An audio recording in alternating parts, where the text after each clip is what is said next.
The mystery of the past draws us to the art of Egypt.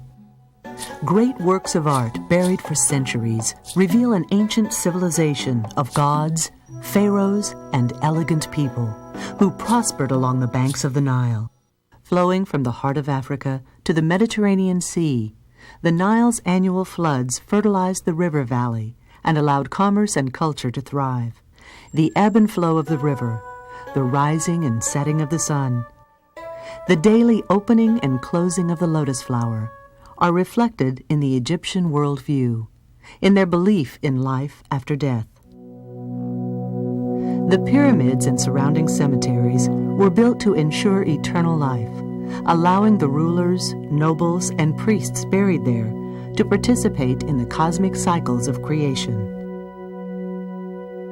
Tombs and temples built of stone survive even today in the desert sands, preserving these documents of Egyptian culture and beliefs.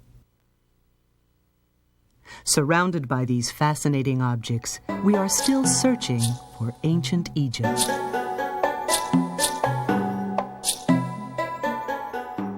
For over 100 years, scholars in the Egyptian section of the University of Pennsylvania's museum have led excavations as part of the search to understand life in Egypt 4,000 to 5,000 years ago. Field excavation brought most of the artifacts in this exhibition to light. The archaeological process involves locating the sites, excavating, and careful handling of the fragile objects. These objects reveal their secrets slowly and require the expertise of a varied group of scholars, including archaeologists, art historians, and experts in linguistics. While working in the field, epigraphers record decorations and inscriptions. Then Egyptologists translate the texts. Scholars like David Silverman, curator of this exhibition, also analyze the scenes. Look at this panel under different lighting conditions. Both natural and artificial light can distort images in relief on carved stone. Therefore, photography can't replace the painstaking process of epigraphy.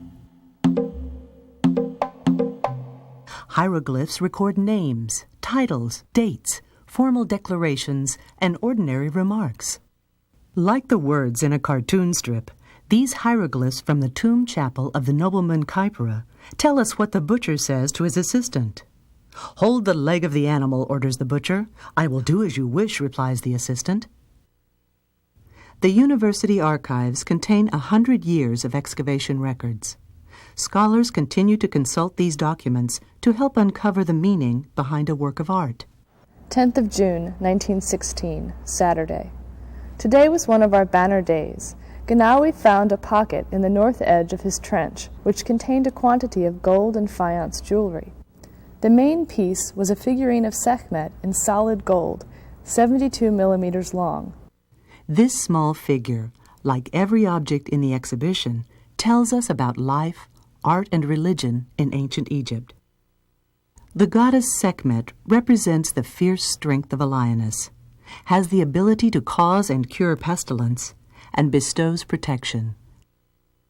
The sun disk and cobra on her head associate her with the brilliance and power of the sun god. The Egyptian religion had a pantheon of gods, many associated with nature and specific animals along the Nile River. The goddess Hathor, often seen with the head of a cow, has maternal characteristics, but could bring ruin to enemies. Bastet, the cat goddess of fertility, was believed to protect people and help them with problems. This wonderful bronze sculpture of a cat may have contained a votive mummy offered to Bastet.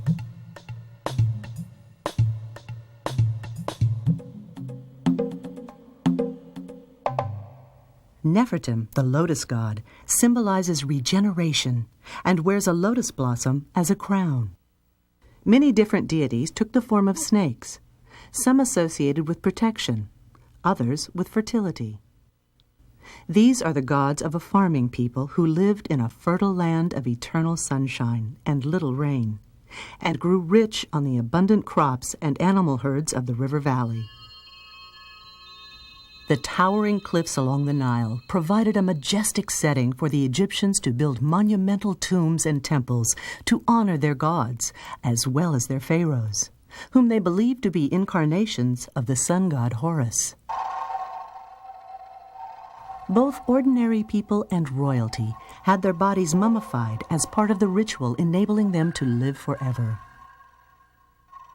The image of the deceased was also an important part of the ritual, serving as a substitute for the mummy in case it was harmed in any way. Many striking portraits of the ancient Egyptians have survived thousands of years and still speak to us today.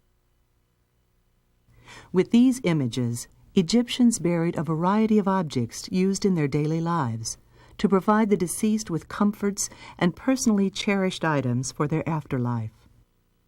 Made of black and blue faience beads, this broad-colored necklace, anchored with falcon-headed end pieces, would have added a bright splash of color against a man or woman's plain linen garment.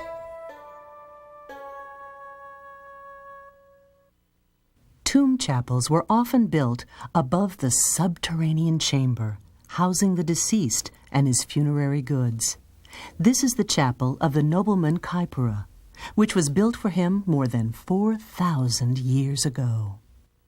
A false door in the chapel wall represents the link between the world of the living and the dead. Egyptians believed that the life force of the deceased could pass through the false door to partake of real offerings as well as an eternal supply of food and wine brought by servants painted on the walls. This beautifully shaped and painted wine jar held such an offering to nourish the deceased. The ancient Nubians, neighbors of the Egyptians, shared many of their religious beliefs and also made funerary art. J. Gates, director of the Dallas Museum of Art, and curator Anne Bromberg examined this Nubian Ba statue with a human portrait head and the body and wings of a bird. It represents that element of the deceased that could move between the earthly realm and the divine realm. This figure had a form unique to the Nubians. It was once brightly painted and set outside of a pyramid marking a royal tomb.